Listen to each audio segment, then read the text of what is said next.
परसों रात्रि 7:30टा नागाद আমাদের ভাটপাড়া থানার আন্ডারে জল ট্যাঙ্কির পাশে একটা গুলি করার ঘটনা আমাদের নজরে এসেছিল। আমরা ইনফরমেশন পেয়ে আমাদের থানার টিম সঙ্গে সঙ্গে ওখানে গেল। ওখান থেকে আমরা দুইজনকে অ্যারেস্ট করেছিলাম।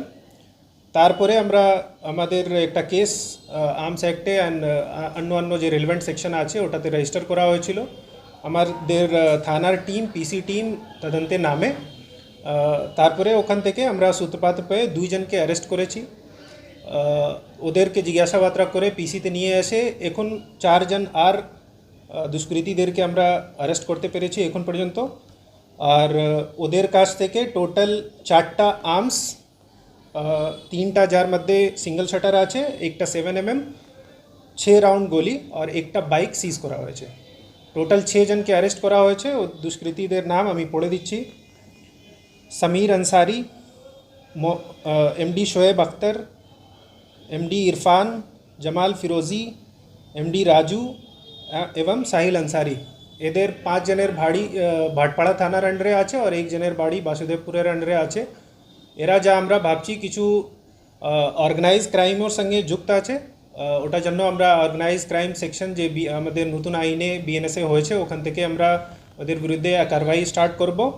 আর এরা এখানে আমাদের ভাটপাড়া থানার আন্ডারে একটা এদের শেল্টার ছিল যা আমরা প্রাইমারি তদন্তে পেয়েছি কি ওটা গভর্নমেন্টের জমিনের উপরে ইলিগাল এনক্রোচমেন্ট হিসাবে আছে। ওটা আমরা মিউনিসিপ্যালিটির সঙ্গে কথা বলেছি, ওখান থেকে এনক্রোচমেন্ট রিমুভ করার জন্য চেষ্টা করা হবে। এই আসামিদেরকে আমরা আজকে মাননীয় আদালতে প্রস্তুত করছি আর এদেরকে 10 দিনের পিসি নেওয়া হবে, তারপরে ফার্দার ইনভেস্টিগেশন চলবে। হ্যাঁ, এদের আমরা একটা অর্গানাইজ ক্রাইম কিছু এদের সিন্ডিকেট আছে ওটা আমরা এখন সূত্রপাত পেয়েছি। এদেরকে আমরা নিয়ে আসবো পিসিতে, তারপরে ফার্দার ইনভেস্টিগেশনে কি পাওয়া যাবে ওটা বলা হবে।